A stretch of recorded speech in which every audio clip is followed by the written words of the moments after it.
I did a podcast like a couple of weeks back, and then somebody reached out and said, "Hey, Ani, are you okay?" Like, dude, it seems like you're not doing well physically or emotionally. I'm like, man, okay. I get that once a week. It just suddenly felt like, man, life is short. So I started operating from a place of, man, like, what if I died tomorrow? You get a wife. 30s, man, like, I feel like hospital visits have become more often than they should. What's the system to make sure marriage and work and everything works? Your answer was sleepless. Automating a lot of the social media stuff, and then you focusing on the human thing, partnerships, Gotcha. podcasting, right? So I look at it as, hey, you can just get more stuff done. There's a ritual that your 100th skydive, you jump naked. Like, Stop that's it. a thing. Bullshit. So does that apply to podcasting? Yeah, I think you should That be would Nangu. be... Your guest should be Nangu. 3, 2, 1. Go confidently in the direction of your dreams. Live the life you have imagined. And the only way to be truly satisfied is to do what you believe is great work. Courage is not doing things in the absence of fear. Courage is doing things despite the fear. Growth comes from consistent action. And you're realizing, hey, I'm not the only one with these problems. The BYOB podcast, very excited to have Anirudh Narayan with us here today. Thanks for making the time. Thank you for having me, Rashid. I'm going to get done with all the flattery at the start of the podcast so that we could go back to just having a conversation later. It could also be footnotes. Like, you can just write it and then we can get into it also. Like, we don't have to do the flattery. No, but like, I want to do the flattery. I've come prepared. That's the one thing I've prepared for this podcast, right? Nice. A little bit of flattery. So can I do it, get it done with? Sure. And then Embarrass me. Let's yeah, go. that's what we're going to do. So, Ani, you have done lots of things. I'm going to name a few of them. You need to tell me and the audience what I have missed out. Okay, this is what I know. Okay. Okay, so you run a growth marketing studio called Growth Spartan. You launched an app called Master Life to help people build healthier lifestyles. You have authored a book called Scale Smart where you interviewed, was it 25 entrepreneurs across India who've done really well? And you have now launched Everything AI, which is on a journey to help companies, startups, people be AI enabled. It's kind of crazy, right? That you've done all of this over the last 4 years. I've known you for 4 years, 5 years. Yeah. And you've done all of this within that time. So I have one very important question to start. Why? Why put yourself through this hell Through the of misery. doing so much stuff? Yeah, it shows in the eyes. It's funny. I feel like somebody reached out. I did a podcast like a couple of weeks back, and then somebody reached out and said, "Hey, Ani, are you okay?" Like, dude, it seems like you're not doing well physically or emotionally. I'm like, man, okay. I get that once a week. So why? I think I also get bored very quickly. Maybe at the core of it, it's that. It cuts both ways. I think we've spoken about this earlier. I feel like you're very like, hey, these are the goals you got to hit every 30, 60, 90 days. And like, there's this plan. I'm actually all about let's go 0 to 1 and then let's launch it. And then we'll figure from there. I mean, I don't know if there's a story to this, but I think there were two parts to this. One is my dad had a heart attack in 2015. And suddenly, and it was weird because I was in the US and dad was here. It just suddenly felt like, man, life is short. So I started operating from a place of, man, like, what if I died tomorrow? And I don't think it's healthy because you start doing things which are very like short-term based. Because you should maybe sometimes think long-term. So I think it started from there. And then I lost my job while I was working at Shutterstock in 2015. Same year. Wow.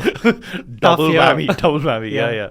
So I don't know whether that was like an existential crisis, and like, so a lot of things became very unconventional in terms of output. I was like, so I took a one-way ticket to South America, was there for 7 months. In all of these things, that's maybe the most fun and like my highlight, because I feel like I truly went out of my comfort zone, didn't know the language, and I knew one person there. Ended up working out of a co-working space. So I think that momentum is just passed on till today.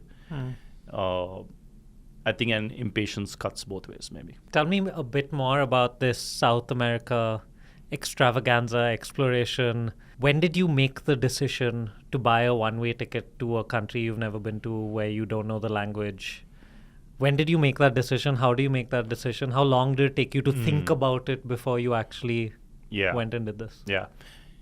I was 28. Now today I'm 36. And I feel like I don't have the same kind of nerve. And I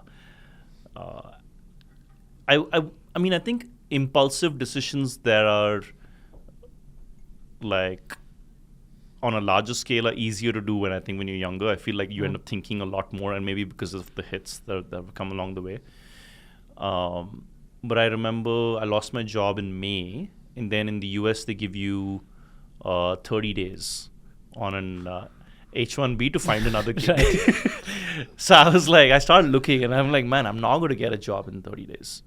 So to remember very clearly, the one-way ticket was June 2nd, 2015 to Ecuador, because I knew this one person that I did some work with at Quito. And she was like, come, there's a co-working space here. And, you do this growth hacking thing. We'll figure something out. I said, yeah, cool. So the ticket was $450. And I had those were the days. Those were the days. And I had 6 months of runway. So I was like, I'll do 3 months South America, I'll do 3 months Africa, and then come back. So wait, I'm going to pause you straight away. At that time, were you saying these words to yourself? You have 6 months of runway? Not the word runway. Okay. It must have been 6 months of life. Yeah, there were no terminologies attached to it. But at that point in time, I remember landing in Quito, and I took the taxi from there into the city, and there were like these massive walls. Quito is 2,800 meters above sea level. So the air is thinner. I just felt like, man, what have I done? And I remember booking the Airbnb only for a week, and then from there I'll figure it out. And I got there, and I immediately signed up for a co-working space. Okay. And that was maybe one of the smarter decisions, because like you have routine and you have like some form of framework to your life, right?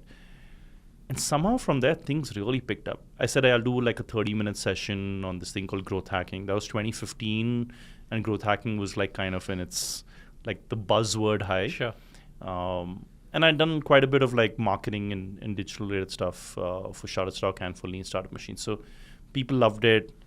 And similar to some of the sessions that I'm doing right now, like it's some domino effect of people saying, okay, you know what, this is cool. Can you do a 1 hour session? Can you come here? So over 7 months, somehow that became like 28 sessions across Ecuador, Colombia, Argentina. And I think, but see, doing it solo also is exhausting. Like after some time, I'm like, man, maybe I should just go back home. But I got a gig with a company in the US, and that helped the runway, or that helped life. Yeah. So that was good. But man, one of the better decisions that I took in life, because I felt like at that point I was like, hey, there were these set of expectations, like when it comes with your family as well. It's like you're South Indian Tamil Iyengar boy that's gone to the US to study and then live there. And my mom, I'm sure, like my entire extended family is in the US, right? So I think there was one of those things that I guess my parents also wanted. And at that point, I stopped having any expectations of this is how I should live my life based on what my parents want and what anyone. Sure. And again, very implicit, not like my parents were like, you got to be there, right? And they were super supportive of whatever I did. But I think that was the coolest thing, because it's like when you're anonymous in a new country, suddenly like you're just really getting out of your comfort zone. So I think I became a man, like a boy to a man kind of feeling. Yeah, it sounds completely nuts to me. Yeah? Yeah, completely. I don't think I would have done this at, you were saying it's easier to do it when you're younger, and I'm sure that's the case. But just packing up, taking a one-way ticket, it's the type of stuff that it's the person I want to be, but I don't think I would have the guts to do something like that. It's the type of movies I want to watch and be like, okay, for a couple of hours I can feel like that person. So crazy that I think you did that, but very clearly that's had like a knock-on effect on your life as well. No, but it's funny. I think the digital, see, like when you start putting terminologies around it, then it's automatically a movement, right? Like digital nomading, like that picked up, and then Tim Ferriss wrote this book, and everyone's like, hey, we got to do this. So it felt like there were communities and there were people doing it. Maybe not necessarily as many Indians, because we have a passport problem. Right? Yes, a very big one. Yeah. But I continued doing that for a while. I mean, next year did Southeast Asia for 3 months. Because I think also is weird. Like once you come back to India, like at least personally, I was like, do I really want to be here?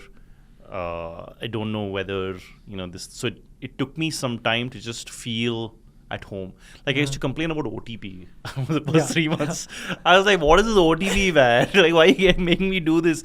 I just want to swipe my card. And today I'm like, thank God, I love OTP. Yeah, security is Yeah. everything. Do you feel, you talked about you went from boy to man and you didn't know what was happening, but you figured your way out and things snowball. It sounds like an analogy for entrepreneurship a little bit, like your trip over there. Do you find yourself using who you became as a person or that journey as like in your entrepreneurial journey, like learnings from there? Do you actively do it or is it like just subconsciously happening in the background? By the way, I think there's a persona that everybody needs to figure out for themselves in terms of what kind of, like your BYOB podcast, right? It's like if you want to be your own boss, entrepreneurship is a lot less fun than actually people make it seem to be, right? But some people are good at saying, hey, I'll build a 5-person business or I'll build a 50-person business or a 1,000-person business, right? But like, or it's like, do you want to own 100% of $1 million or like 1% of like, $100 million business? So like, you got to figure out what that sweet spot is for you and then like try to drown out the noise. And I think that's maybe the challenge, right? Everyone's telling you, dude, you got to build that kind of business. Yeah. But coming back to your question in terms of the learnings, I think the learning has just been in terms of like, take the action. Like just run with it, because I feel like most things iterate and evolve, right? And I think that's maybe more important. Like and like I think with entrepreneurs, a lot of it. I mean, personally, I can tell you like there's a lot more benefit in following the market. In terms of there's a tide, then you sweep with it, then it's like, hey, there are opportunities that you'll get. People automatically want to find people who can deliver that value or that service, right? So I think it helps to jump in. But obviously there's an overlap with like, hey, do you have the skills? Are you passionate about it? I don't know. I think this passion thing is also a little overrated. Okay, talk to me about that. What is your, seems like we're going to get an unpopular opinion on what passion is and the importance of it. So talk to me about what your take is on passion. I mean, I've always been passionate about personal growth. I think that came up before the podcast in terms of some of the things that, you talk about and what your podcast kind of aims to cover. But I was super passionate about Master Life. It's like, it is at the core of it a personal growth platform, right? Like masterclass for life skills. But the market's just too small in India, and I felt like I was in the wave of Celebrity School, Mento, then there was Front Row, there was Unlu, there's just all these folks, Harappa, they're trying to do a similar model in their own niche. It just, people still were like, hey, help me get a job, help me get certified. And that's where the market is. So like, we could have been bigger if we were global. Or, we had played the game a little differently. But, man, I went all out for 2.5, 3 years, So I think passion has to kind of... And you can be curious about multiple things. I think it's about... you can be passionate about growth. I think that may be a better anchor to go after, right? Like, if your business is growing, like if I run an insurance business and it's thriving, I'm going to be passionate about growing that business, right? So, like, I think we should re-anchor against... moving the metric, because any business can become interesting if you dive deep. And I think I've gone after business which is slightly more like, hey, I want to be emotionally attached to it, and I still make those mistakes. Like it's I wouldn't call it a mistake, but like maybe thinking about, you got to think about it more holistically than just a sliver of, hey, it's just passion, I guess. Okay, that's fair. What this reminds me of is when we were kids at school, parents, uncles, aunties used to ask us, what's your favorite subject? And invariably your answer was the subject you were doing the best at. Yeah. Right? Because nobody was falling in love with the subject they were failing at or finding hard to grasp. So I sucked at math. I didn't enjoy math. Right. I didn't say math was amazing. I was getting great marks at history, so I was like, history is my favorite subject, right? Like, I love it. And I made up the stories around why I love history and stuff because I wanted to love something I'm good at. So I think you make a very fair point, right? Like, you're right. If we, teamed up to have an insurance business that was making $5 million, we'd just be like, insurance is the shit. Yeah, I it's love the most- insurance. Yeah, it's the greatest Let's thing. go. Let's just talk about insurance. Yeah. You talked about Master Life a little bit. You went all out for a couple of years on it. It didn't pan out the way I think you wanted it, obviously, to pan out. How do you deal with something like that, 2.5, 3 years in? You get a wife. No, I mean, I didn't deal with it too well, I think.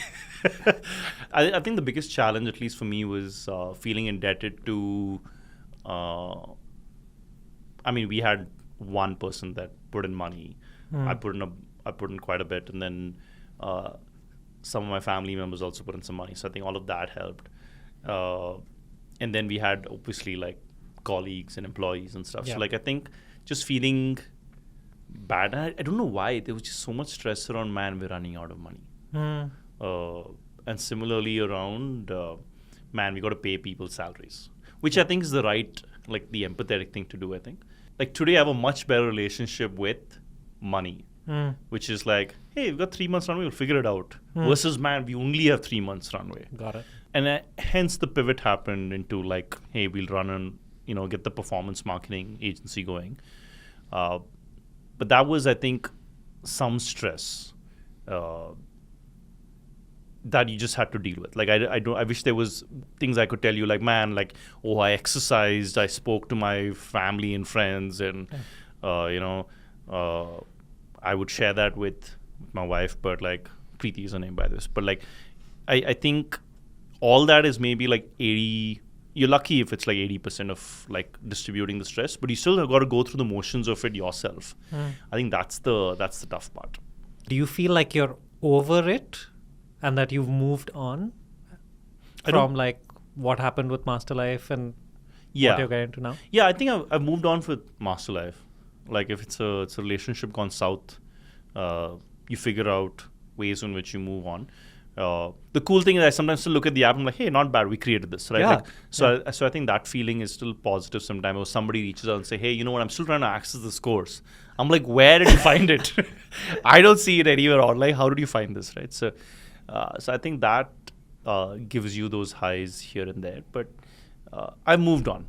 I've also learned, like, hey, there's some things which are like things that I'm good at. There's some things which I'm not, they don't come naturally to me.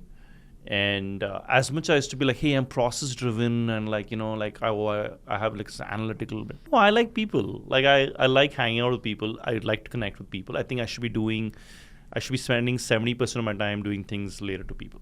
And that's why you've now pivoted into AI. Which is very people. No, but in the role of things. Yeah.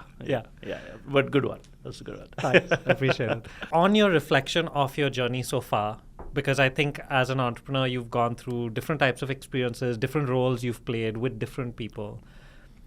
What would you say your strengths are? You've said that you're a bit more self-aware about who you are as an entrepreneur. So what are your strengths? What are the bits that you feel like, wait, I still need help or input or perspective on stuff like this, right? Like, who are you as an entrepreneur right now? Like, I'm definitely the ideas guy. But like, I feel like I'm able to see patterns and say, hey, this may be interesting to go after. There are lots and lots of ideas that I've pursued. And they've all, in some sense, made money here and there, but I don't think we've really crossed a cliff. Okay.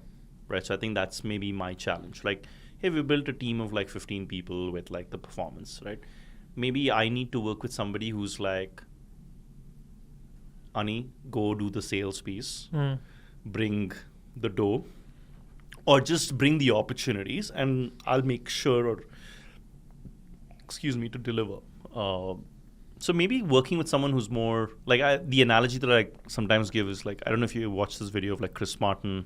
They've been together for 25 years, Coldplay, right? So Chris Spartan says, hey, he's the guy who brings the ideas, and the drummer's the guy who shoots down these ideas. Right. So I feel like I need some guy who shoots down ideas. You need a drummer. Yeah, I need a drummer. Yeah. Because I think also like someone truly being very revenue numbers driven. Like, I'm revenue driven, but like my problem is sometimes saying yes to everything. And maybe that also is not a good thing, right? Like, because then you spread yourself thin, and then where's the laser focus when you need it, I think. And so this awareness has come over a period of time. Do you have any rituals or something you do every week, every month, every quarter, whatever it is, to keep a check on who you are as an entrepreneur? Or is this just it organically sort of happens? I think the rituals, I mean, at least the things that I've tried to do, at least the last 8 years I've been on my own, is definitely try to get time for myself. Because you can get drowned in the noise, and like everyone's kind of giving you to listen to your own, like what are the patterns that's developing in your head, right? So it could be right from here, I'll go to a coffee shop by myself, try to spend 2-3 hours, write down like, hey, why do you want to do this? And like, what's the bigger dream? Right. So I think that may be one ritual that I try to do. It may not just be like, hey, I got to go to the coffee shop, but it could be, how do you get time for yourself? The second thing actually lately, which I started seeing, is we need to, maybe it's not, I mean, let's not just entrepreneurs, I think everybody should figure out how to sprint and stop. We all play hey, Monday to Friday, 9 to 6 is my jam. And then like, I won't do any work. And I've started seeing Monday to Thursday, for some reason, I'm working quite a bit, right? So like I start my day, let's say by 9:30, I'm at WeWork till like 6, so what a plug-in for WeWork. But like, yeah, I'm there till like 6:45, come back home, chill for a couple of hours, then I do some work, right? And I feel like, but then I suddenly want to stop, and I should be okay with like, hey, I want to sleep in the afternoon. If I did a high leverage activity, like this week itself, I'll tell you, like I recorded 4 videos on Wednesday, but then after that I was like, man, I feel like that was decent high leverage that day. I should just be okay with not doing anything the rest of the day, right? So I feel like people should embrace the sprint and stop a lot more, because, hey, for sports you sprint and stop, right? Like they say, party harder than whatever, like you work hard, party hard, right? Yeah. So you take the sprinting during the work, and then you switch off in the holidays, right? But I don't know, like little more just listening to your body. Even your body saying, like, if people are telling you, Ani, you look tired, like maybe you should just like sleep sleep a lot more, right? Maybe those are some rituals.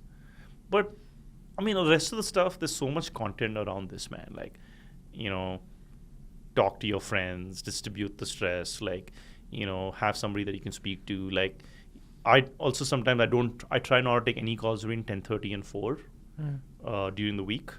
So like all the calls are scheduled before or after, so that you can always get some time to like just be in a state of flow, I think. Sure. You tell me, I feel like you have like quite a few rituals yourself. Yeah, I have quite a few, but I think one of the things that you said, which is getting into this 9 to 6 type of thing, has definitely happened. And I think that's a function of, having a team and stuff together, because then you want to sort of match rhythms as much as you can together to make the most of time together with the team. True. Because I remember when I was doing stuff by myself, at that point I was like, I like a bit of routine, but if I wanted a nap at 3 o'clock, I'd have a nap at 3 o'clock and then work midnight to 3 a.m. and be fine. But I think the ritual that for me at least makes the biggest difference still is start of the week and end of the week. I have very clear, this is what happens at the start of the week. I think through what this week is going to be, what the goals are, what type of person I want to be during this week. Interesting. And then at the end of the week, do a reflection of, okay, was I that person? What did I learn about myself? What type of goals did we achieve? Can I be complete with the week so that I can enjoy what time is the this? weekend? What time of, like when you say start of the week, is it something you're doing at home before you bring yourself to the team, or? Yeah, so what we do as a team is we connect at like 10 o'clock on a Monday for an hour to do this as a team. But I normally spend about 60 to 90 minutes at home before this, so that I am feeling, okay, I've got a bit of a head start to the week that's coming up. And then we do a reflection at the end of the week as a team, again, as the last activity. And then I make sure I do my own sort of 20, 30 minutes again to make sure I am personally actually fully sort of complete, right? So and those this is across the board, not just work related, like wins for the week, maybe like That's your terminology. Yeah, right? Yeah. Wow, what a great point. I used to do this across all aspects of life. Over the last 4 months, I have just done it for Jigsaw and just for work. But yeah, okay, big moment. Yeah, I'm with you. Yeah. Maybe it starts broad and goes narrow, but I think we got to keep it broad, right? Yeah. Which segues me nicely to my next question, which is, you mentioned Preeti earlier on the podcast, your wonderful wife. How has that changed how you work? Like, has that had like a direct impact on the work you do, how you think about stuff, or is that just a separate part of your life that's beautiful? So Preeti works hard, right? And I say that because, and she works with the team in the US. So like her Tuesday to Thursday is just crazy. Like it starts at 8 a.m., ends at 10:30. Wow. So her cadence is more Monday evening onwards, till like Friday morning is just crazy. Obviously, she works Monday and Friday as well. But so I think there is this energy of like, hey, she's like this, so maybe so I try to get social Tuesday to Thursday. Okay. So I like try to meet folks, and then we try to do like she gets up a little earlier than me, and she likes to go for a walk, and half the time I feel like I'm shutting her down. Like, you do the walk by yourself. I don't think I'm ready. Overall, it's been supremely positive having someone who's a partner who gets you, and she's very supportive of like, obviously, like, you know, this is what I want you to do, like live your life how you want to, and like and in a lot of ways, like, she would like to protect this individual, right? Like, don't lose this inner child. I think that's her thing, and I also don't want her to lose, or we shouldn't lose our inner child, right? That's been cool. There's a lot of overlap in terms of just work conversations, which is I think has been really helpful. Like, she likes to talk about work, I like to talk about work, and I think we both get each other. And I think because work's maybe 60% of our day, maybe more, so I think that's been really helpful. I think with relationships, there's so much that also comes with it. So you got to figure a way to just get time as the two of you as well. It's definitely around like, there's work, there's your parents, her parents, there's, man, you got to get the fitness also somewhere in. That's her friends, my friends. There's just having to manage the month-on-month living. So I think all of that could, and I don't know, suddenly like just 30s, man, like, I feel like hospital visits have become more often than they should, you know? So I think stuff like that. But I think overall it's been positive. Yeah, actually, you had a podcast with Tarni, like, and I remember messaging saying that was a super vulnerable podcast as well. Yeah, right? That one was pretty surreal. Yeah, right? To be doing that. Yeah. Nice. How the two of you figuring it out? I think by making sure we spend the time to figure it out. I don't think we've figured it out or anything like that, but I think we make a conscious effort to like, obviously the implicit thing is we're there for each other, supportive, all of that good stuff. But apart from that, it is very consciously telling each other how they, you know, the other person can be supportive in this situation, or this is what they are looking for. And we try and make sure that, like, the deal Tarni sort of, I guess at the time, forced me into was, at no point in time will we tell the other person, you should have known what's on my mind. Like that, we just don't want that as part of it. So it gives us an opportunity to always share what we are thinking. And so the other person is not guessing, 80-90% of the time, at least we adhere to this. So I think that's been a big change. And then apart from that, it's just I think 2 weeks or 3 weeks ago, I, took over her Friday night plans by just venting about work for like 4 hours.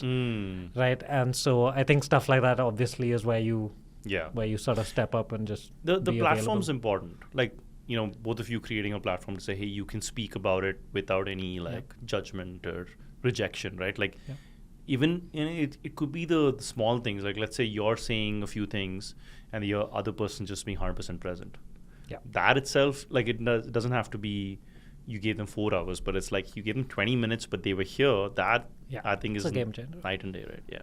I remember I had asked you this similar question a year ago, actually. I had asked you, okay, so tell me about how it is with now being married and stuff.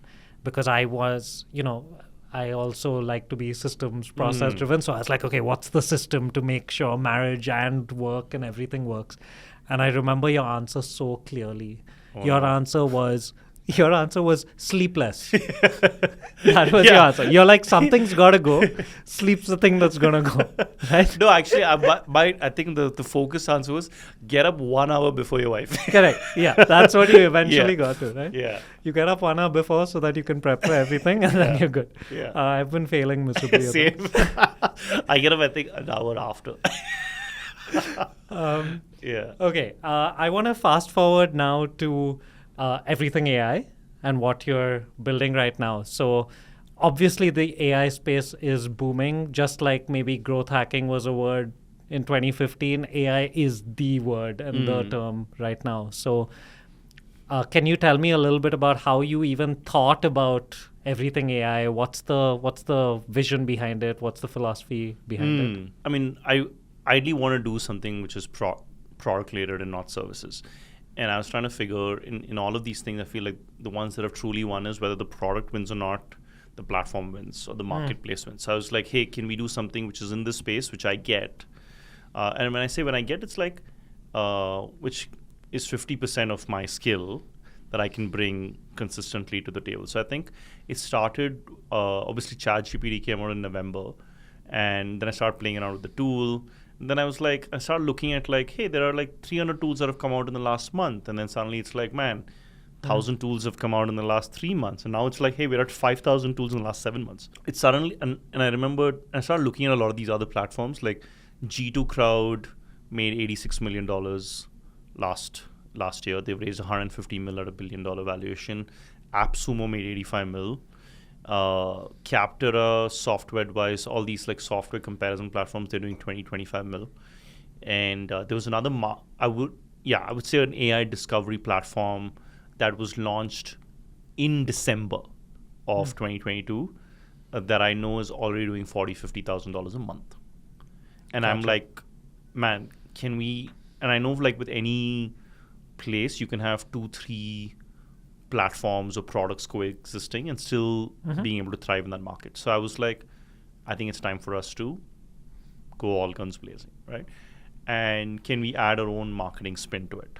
Right? So we actually launched like a WordPress like setup, and then we realized, man, hard for us to scale on to like 5,000 tools, 6,000 tools. And at the core of it, the number of tools, and I'll tell you why that's important, right? So like the problem we're trying to solve is, here, lots of tools being released every day. Tell me which tool should I use for my use case, right? And then teach me how to use the tool. And then, hey, here are the combination of tools that you can use for 10x leverage. So those are like 2-3 problems we're trying to solve. And I was thinking, can we help them make software decisions? Can we help them make like AI software decisions? And then it funnels into, if you don't know what tool to get, contact us, and then we can help you figure out your AI marketing stack, sure, or AI anything stack, right? So, so it came from there, and then start playing around with a lot of these tools, and I truly felt like, man, there's so much that you can do, right? Like I feel like any college kid that's graduating today, if they can spend maybe a month or couple of months learning some of these tools, like the skill gap that they speak about, man, you can diminish that skill gap in no time. So I truly feel like it's here to stay. I truly feel like, people are talking about it. And then you start seeing the ecosystem, like you'll have influencers that'll come out, right? Then you'll start seeing a lot of patterns of tools for every part of the use case. Like, hey, you have tools just for content creation. You have tools just for image generation, right? Or for decks and like, for analytics. So like, and then suddenly there'll be players trying to compete in that space. You'll have platforms that'll develop, which will be the core backend stuff. So like, you have Bard, you have OpenAI, you have Llama. So like all of them will kind of form the backend structure. They'll open up their APIs that people can connect to. So you'll have products which are like wrappers, or products saying like, hey, I will build on this, and now on my data, now you can do customizations, right? Then the services players will come out, right? And then you'll also have like newsletter folks, marketplaces. So I was like, okay, in all of this, where do you want to compete? Gotcha. And I felt like, hey, we'll try the marketplace. And if we fail in 2-3 years, so be it. And actually, this time around, I'm actually looking at it very positively, because I feel like something good will come out of it. Right? Like you spend a year and a half, 2 years. Like now I see myself like coming back home, spending like half an hour, 45 minutes, like listening to like random things around like, oh, how do you develop using LangChain? Like, oh, tell me the difference between like GPT-4 and GPT 3.5. So like, I feel like that knowledge should it's help. going to be useful. Right? So, so that's been the motivation and to do this in this space. I want to pick up on one thing you said very offhand, which was, if we fail in 2-3 years, so be it. Which I think is insanely hard for 90% of entrepreneurs to do, to have that statement. I find it very, very hard to have that type of statement in the back of my mind, which is the rational thing to do, because there's an opportunity cost every time you are spending time on something. If it's not working, well, you should move on. Has it become like innate in you that failure might be a thing that happens? So what? Have you got to that level of zen that everybody keeps talking about, that you need to be there and no fear of failure and all of this? No, not stuff? at all. I mean, like, it's easy for me to say this now when we zoom out, right? Like we've zoomed out at this moment. I feel like when you're dealing with the day-to-day, it's like, oh, we have only this much runway, man. I'm having this problem with this tech. You're like, shit, we're going to fail. Yeah. But I think at the core of it, it comes back to the piece that we spoke about earlier. Like if you're feeling there's growth, you're feeling like there's momentum, then your relationship with failure may be a little more positive.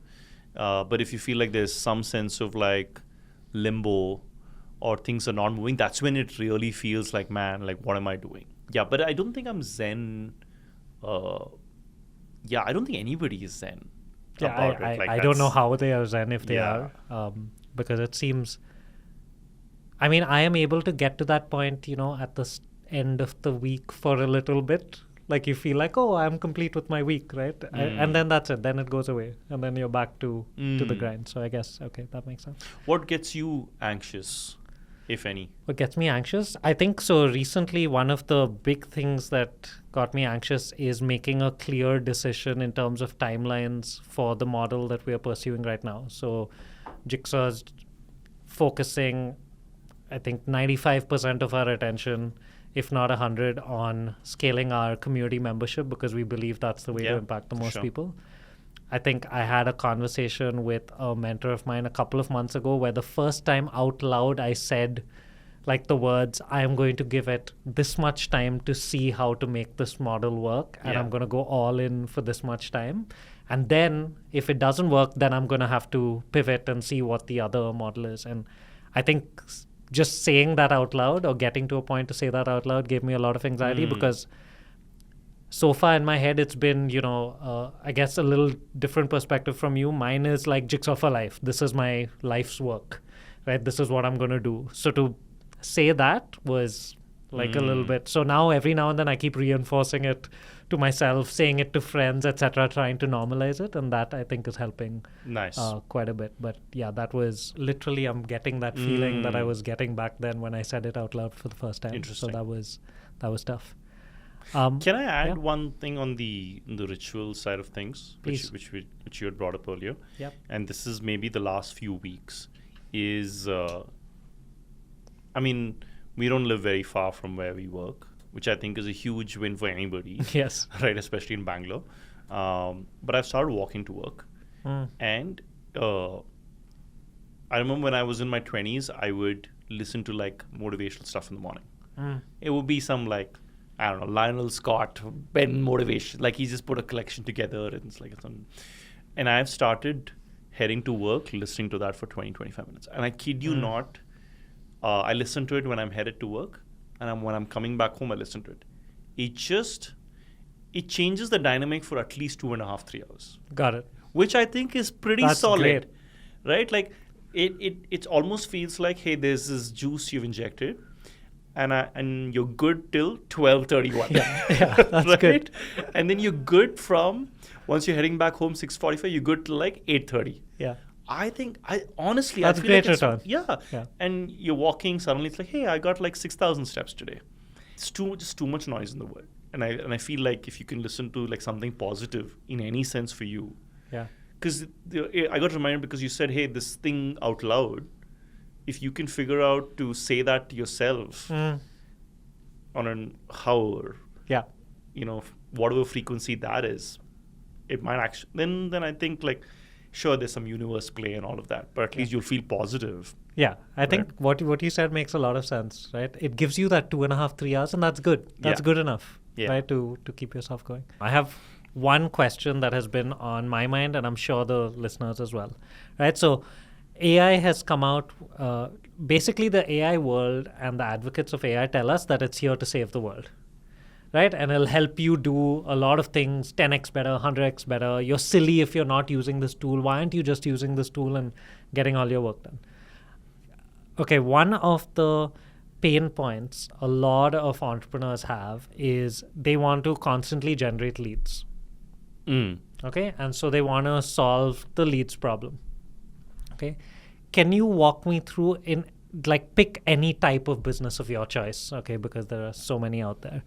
For that type of business, what is a combination of tools, and can you tell me like what impact is it actually having on my lead gen? Can you walk me through one scenario or one use case so that I understand it better? Apart from, yes, AI is amazing and ChatGPT can write some copy for you every now and then.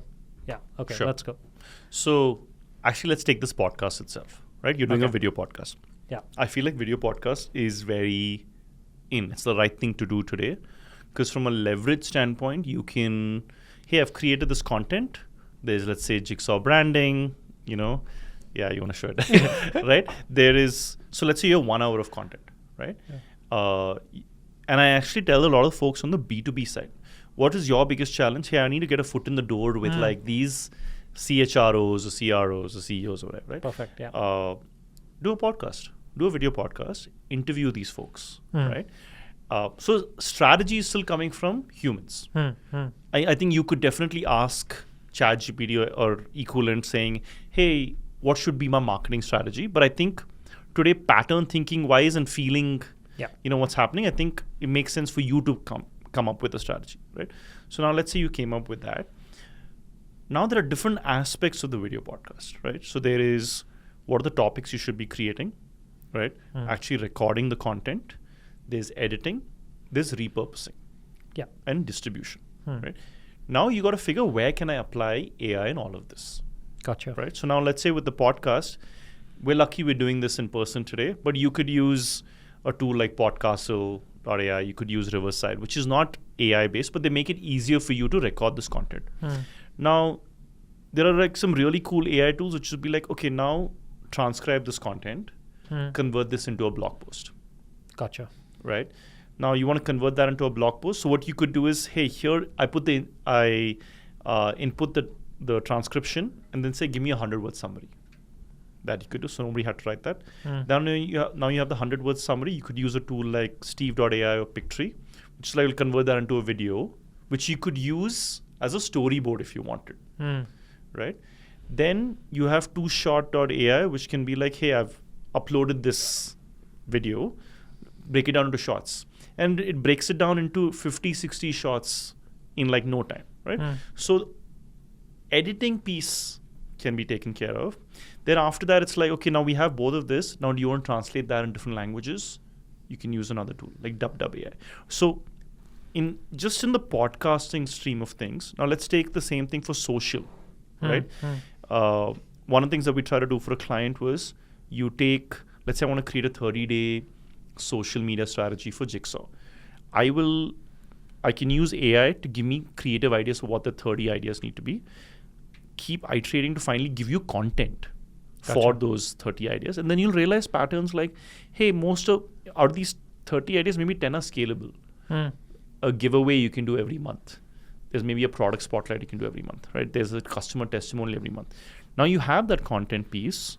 You can, let's say, use something like a Canva AI, upload this content, and then basically say, give me designs for this. And it'll give you 3-4 designs. So you should be essentially automating a lot of the social media stuff, and then you focusing on the human thing, partnerships, Gotcha. podcasting, right? So I look at it as, hey, you can just get more stuff done. I think don't expect it to be like, and as of 2023, right, they're saying GPT-5, which is going to come out, it'll have a audio angle to it. So you can speak. Oh, that would just change Right? my life. Yeah, and then also it's not just going to have text generation, it'll have image generation also in it, right? So I think at the premise of it, if you're very clear in what you want, and you're good at context, and I think context is also like you might have a lot of business context, so you might be able to provide better input. Somebody else might have a lot of dev context and they can provide better input. Right? So as long as you're good with context, I think you can get better outcomes. So what I would recommend is, and there's so much noise, like, hey, maybe it's like you just pick one or two tools, and the delta between the two tools and the other 10 may not be too much. Sure. Right? And then write down your entire process end to end. This is how I do recruiting. This is how we do sales. This is how we do marketing, and then see where you can implement some of these things. Right? Okay, that has, kid you not, blown my mind, because as you were talking, I'm immediately thinking about, okay, with Jigsaw, these are all of the things we need to do. So do we actually need to hire this person or do it this way? And it sounds like, please tell me if you would think about this differently. If we truly want to be AI enabled, is the job to make sure everyone in a small team, okay, so let's take a small team, a sub 10-person team, is the job to make everyone AI enabled, or is the smarter way to do it to get one person who is an AI expert that is helping everybody AI enable what they would do? Like, how would you recommend a startup to, get started in the AI world? I mean, the smarter thing, as much as we would be like, hey, you know what, hire us and get one person, I think the smarter thing for you guys to do is, everyone's got their own core competency, right? Like, someone's good with design, someone's good at editing, and then, let's say, content. Each of them should become AI enabled in that space. Gotcha. So the design person should be looking at all the AI design tools out there and seeing how I can implement that. And then almost do like a demo day, like set up in your company, right? Like, okay, you know what, I'm giving everybody a week. Tell me what you're going to give me as an output at the end of the week. And let's have some fun with it, right? Now comes down to idea implementation once you understood the tool. The other piece that I thought about was, so you talked about lead gen, right?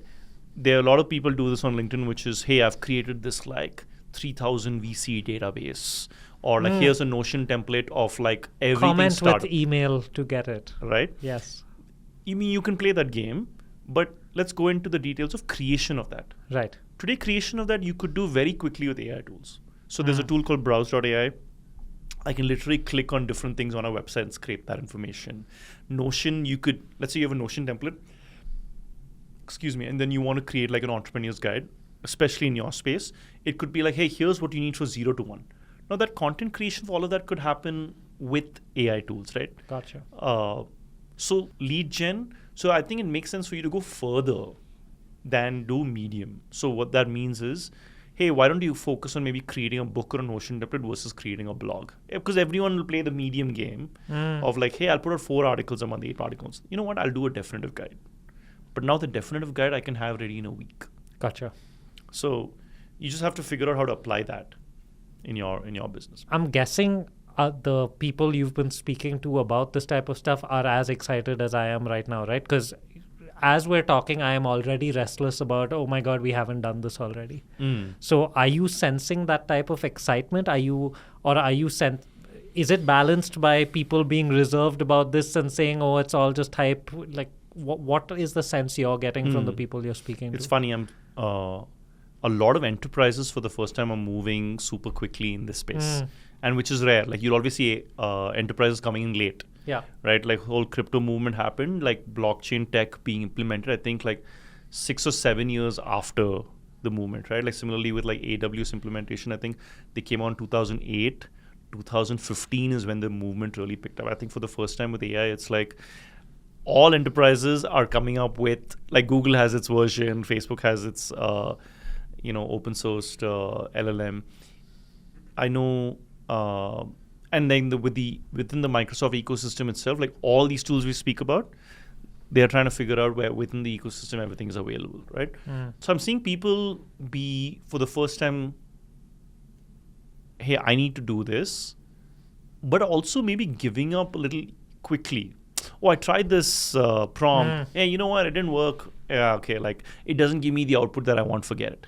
Yeah. I still need humans. And I think, so if you're a little patient about the iterative piece and get the team to focus on the iteration. And I think that's a massive mindset shift when it comes to just people thinking about, like for example, at school, what is it? Like, I tried problem solving something, it didn't work. Ma'am, can you give me the answer? Hey, here's the answer guide. Here it's like, what's the iteration, right? Similarly with LinkedIn, everyone's trying to get the personal brand going.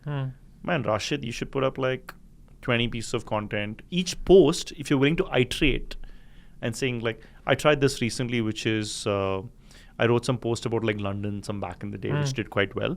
So I put that and said, hey, give me 5 variations within like 5 different cities and say, hey, I'm not happy with this. I'm not happy with this. You iterate, and then you can schedule them across 5 different months, right? Yeah. And I remember we spoke about this earlier. People are very like, what is ChatGPT generated content on LinkedIn today? Yeah. Right? Like, it's like, here's a word, here's a colon, here's like 3 sentences. And it's like, it's the same. You need to iterate one step further. Yeah. You didn't. Right? So I think there are some games that you can play smarter.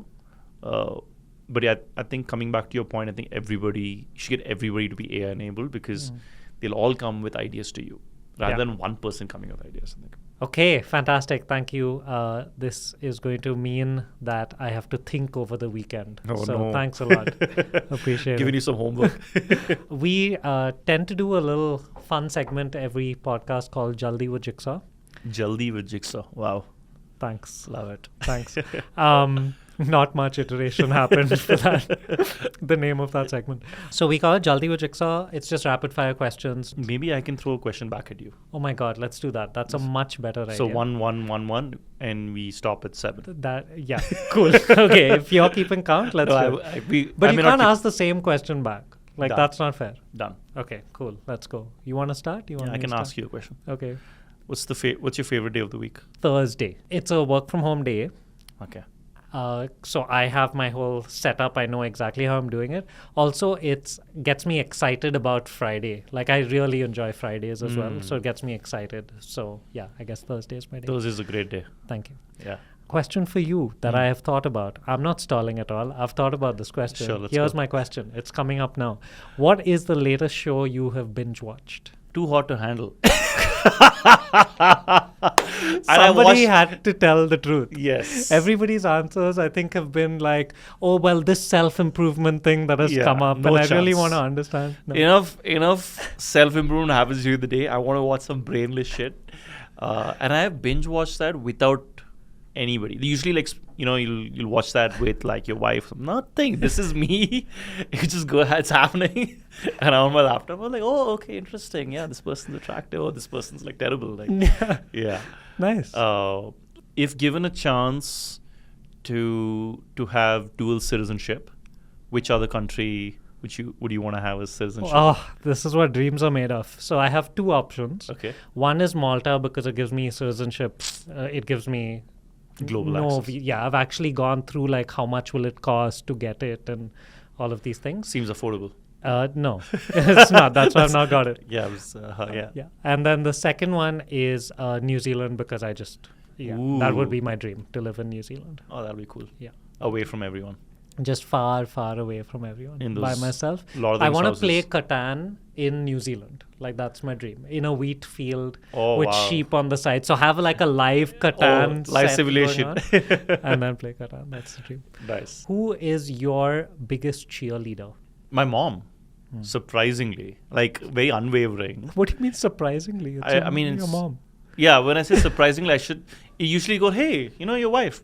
But like, I feel like moms are just really, like, she will say things like, Bittu, I'm really proud of you, like so out of the blue. And I'm like, man, I should talk to my mom more often, Yeah.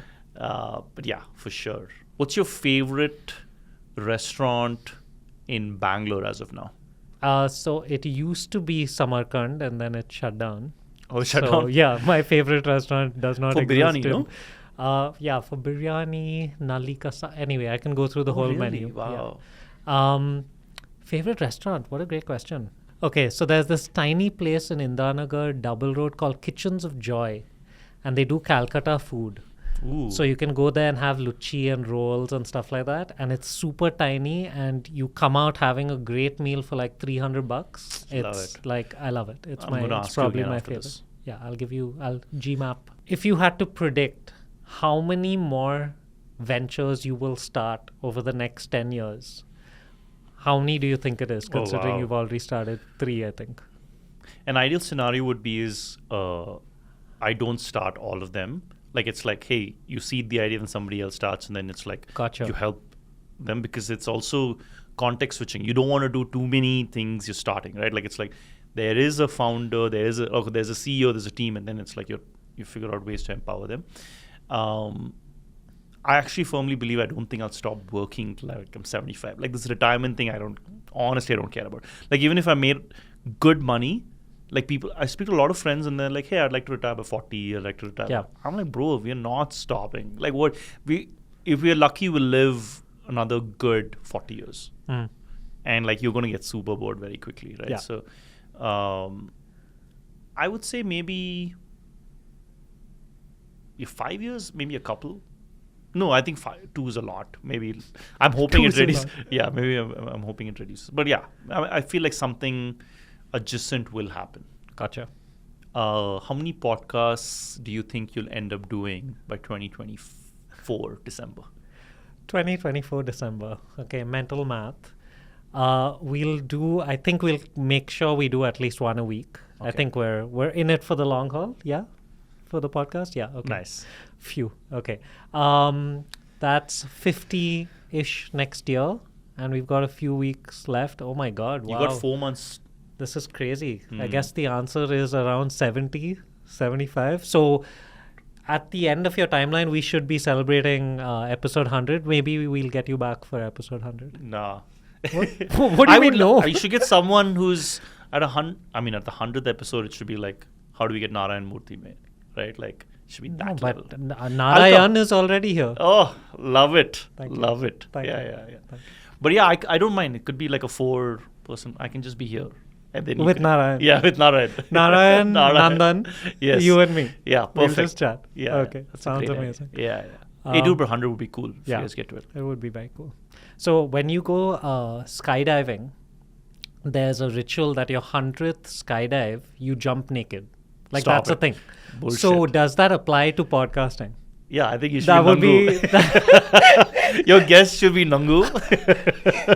At least here, like till wherever the camera covers. Cool. Okay, we will revisit this and maybe pivot the idea later. Yeah. So you've known all things jigsaw for a while. So I want you to define a jigsaw thinker in 3 words.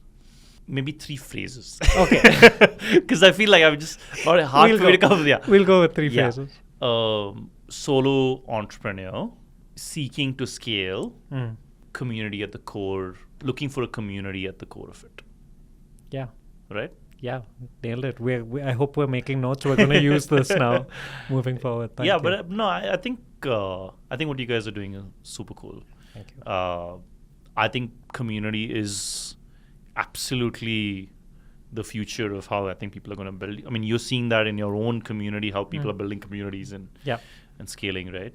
And I think you're doing it right. I think now it's like, what are the small things that you need to scale this from X to 10X, right? Yeah. Like, and I think that's where that's your journey as of now. Like, do you want to retire at all? Or if you retire, is there like, what would that look like? I have never thought about it. It's not been something I have ever considered.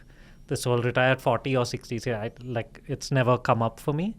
I think, however, that I would want to be able to choose where I spend my time. And I imagine that I would want to spend most of my time with family. Like, that's what I'm guessing. But I guess we'll see. I don't know. Awesome. Thank you for making me ask myself or well asking me existential questions again on a Friday. Thank yes, you. on the spot. Appreciate it. Okay, great. That was the Jaldi-ish with Jigsaw. Well Love done. it. Thank you for teaming up with me. Also, thank you so much for spending your time and sharing, being vulnerable, which you were. Thank you. There's something about this room and the way I think you frame questions. I think that's helpful. I think black helps. Right? We were just focusing on my skill of asking questions, and you're like, black room. It's like, hey, here's a closed room. There's nobody out there in this world. Just you and me. Let's chat. So I think, oops. Yeah, so I think I that's think it's time to go before time to you wreck the beautiful room. Thank you so much. We are always rooting for you, Ani, and for everything AI, of course. Can you just share with people where they can explore the world of everything AI if they want to be AI enabled as well? Sure. So go to everythingai.club. We are today AI. It's like an AI tool marketplace that you can discover different tools. The goal in the future is it becomes a platform where you get to pick the best AI related, whether it's a tool, it's a course, it's a prompt, it's a template. And I'm hoping it's global. So yeah, go to Everything AI Club. We have a LinkedIn as well. And if you want to say hi, shoot a message on LinkedIn online or meet me at WeWork, I think. Cool. Thank you so much, Ani. Awesome. Thanks.